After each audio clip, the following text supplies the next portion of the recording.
Welcome back. Last time we traveled 12 hours from Salalah to Muscat. And today, got something special planned for you. About a year ago, I took a vacation to Oman, and it was so beautiful, I decided to stay. Now, before we get into today's destination, I gotta say, after a 12-hour drive, with a 2-hour stop in Nizwa Fort in between, we were too tired to unpack our luggage or the vehicle or anything like that until the following morning. Mani is a 4-star hotel located in the Seeb area of Muscat. And it's the place we'll be calling home for about a week. Now, I'm not sure if it's been like this or if it's been renovated, but so far there is absolutely nothing to complain about.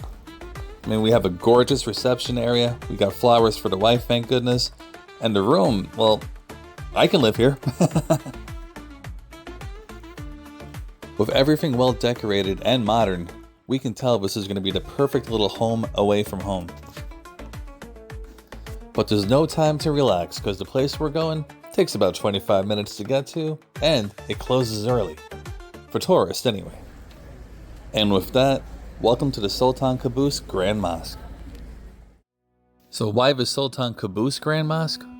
Well, in 1992, the then Sultan of Oman, Qaboos bin Said Al Said, directed that his country should have a grand mosque.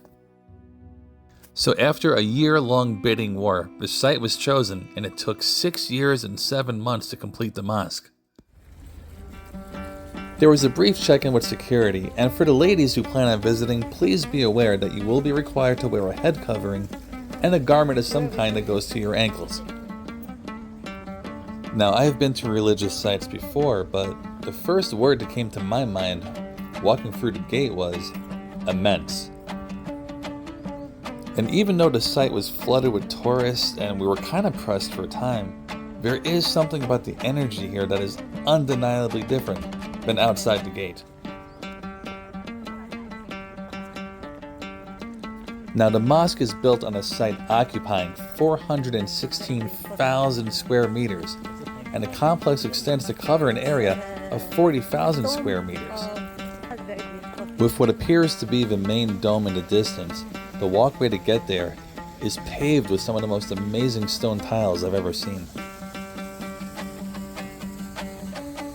Aside from the stone tiles and their built-in waterways, another thing you'll notice almost immediately are one of the 5 minarets on the site. A minaret is a type of tower typically built into or adjacent to mosques. Minarets are generally used to project the Muslim call to prayer.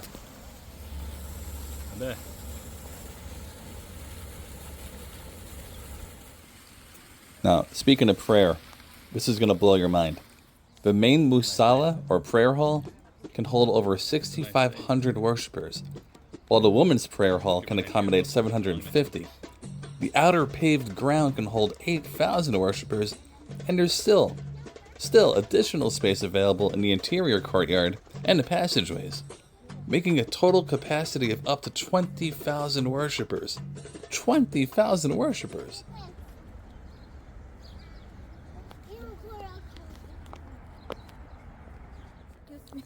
Approaching the first structure that we're able to enter, we notice quite a shoe rack. And from what I can tell, shoes are removed to prevent damage or dirt to the beautiful carpets that cover the floor. But perhaps more important, because people kneel on the carpets to pray, it's very important to keep them clean.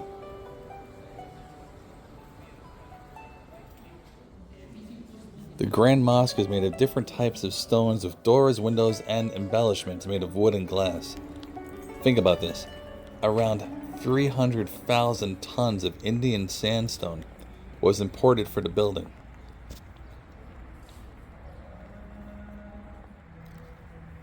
As the call to prayer commences, it's a good time to mention that the main minaret is 90 meters or 300 feet in height, and the 4 flanking minarets are 45.5 meters or 149 feet in height.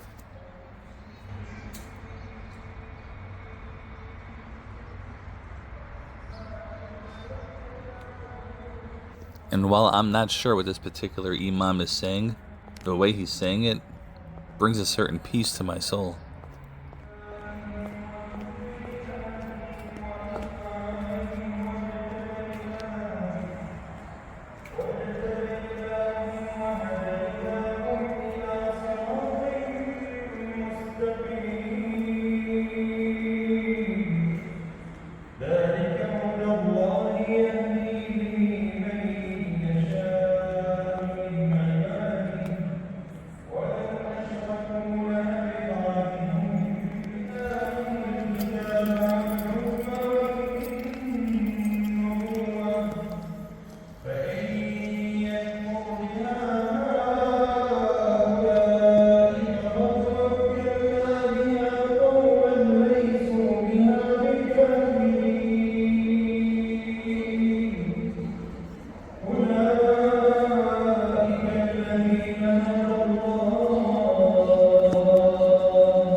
With our spirits refreshed, we head over to the next structure.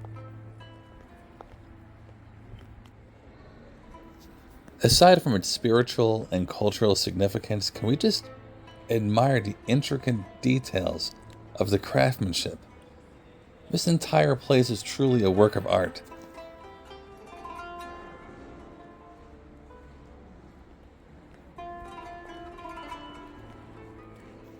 At first, I couldn't fathom the fact that 20,000 people can possibly worship here at the same time. But the more I explore the vast openness of the layout, it's becoming a more realistic number. And I can picture it in my mind now. Quietly imposing and glorious might be the best way to describe this modern piece of Islamic architecture.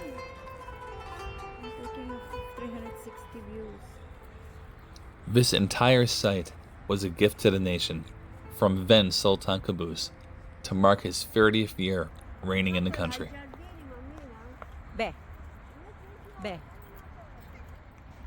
And we found what makes my wife happy.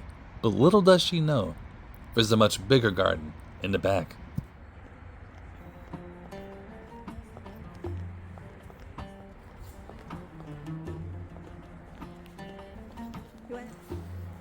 But before we get there, there's one other place, well, maybe two, that we have to check out first. You have to tell them that before you can go inside, you have to leave your shoes.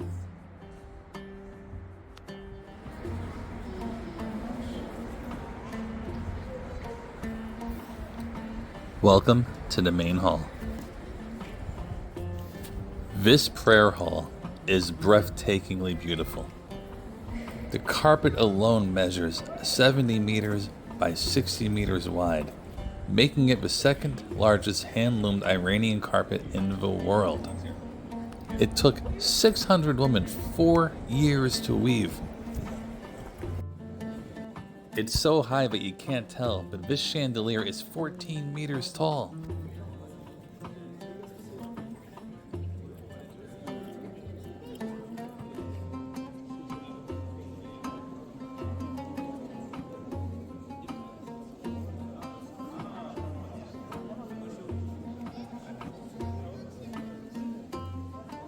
The woodwork is amazing.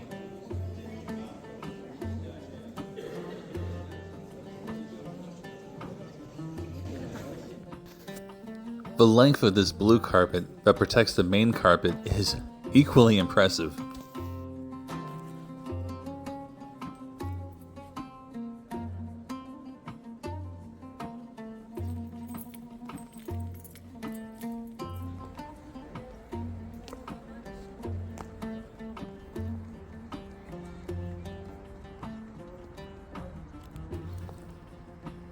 Now you might have noticed that while this video is indeed heavily edited, I left a lot in.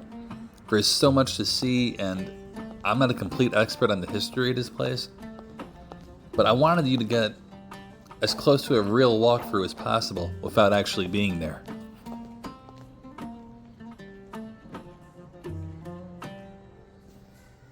Just wanted to take a moment to say thank you. I mean, people forget, because it's a tourist spot, that this is indeed a place of worship. So I'm grateful to be able to Too big. at least experience it in some aspect. And it's been quite an amazing day so far.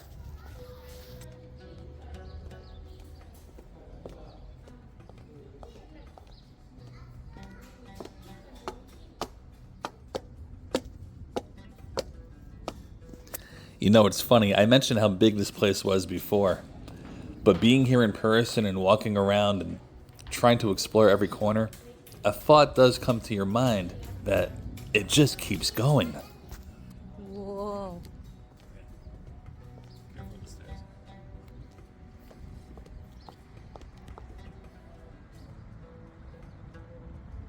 And just to get an idea of the enormity of this place, whenever there's a video or a clip of an open area, pause it, find the furthest person you can possibly find, and realize how small they are due to the distance.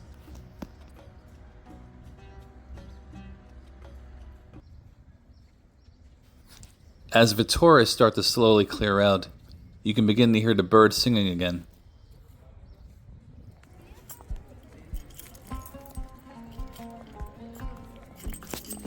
We can only assume it was getting close to closing time, but there was one more place that my wife wanted to check out, and it just happened to be on the other side of the compound.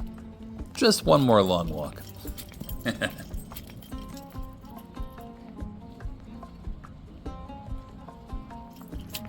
The reflection off these stone tiles really is something to be admired.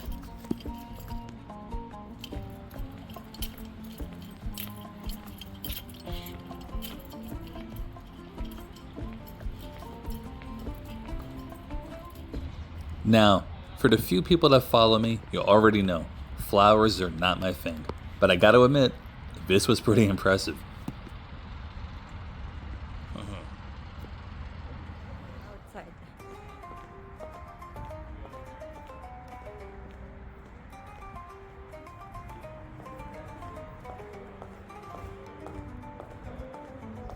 Now, I'm not sure if they were saying it was closing time or no pictures, perhaps both. But either way, it was time to go. We soon confirmed that the mosque was indeed closed to visitors. However, we were still allowed to roam the outer courts, which gave my wife the perfect opportunity to pose for social media.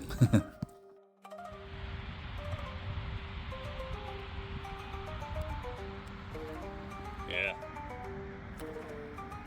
As we take one more look around before leaving, I figure it's a good time to say Ramadan Mubarak, meaning Blessed Ramadan, to all my Arab friends here in Oman. Thank you so much for this experience, and thank you guys for joining us today. We'll catch you in the next one.